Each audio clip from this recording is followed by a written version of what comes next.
ยังคิดทำถึงวันที่อยู่ร่วมกันแม้เวลาจะผ่านไป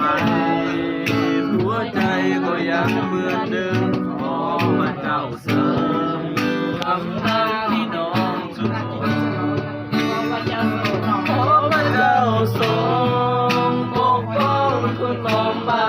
นนาให้สวยแบ่งเบาแม้มีปัญหาเข้ามาหากมีเรื่องราวใจกันกับใครกันเถอะนะ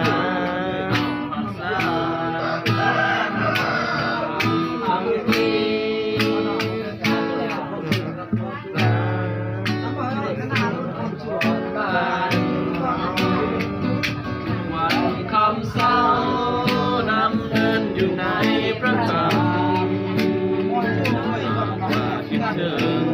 กันสักนี้อย่าลืมในคำอ้อนวอน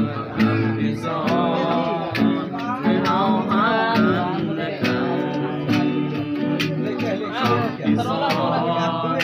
ให้หาซึ่งกันและกันเจอพร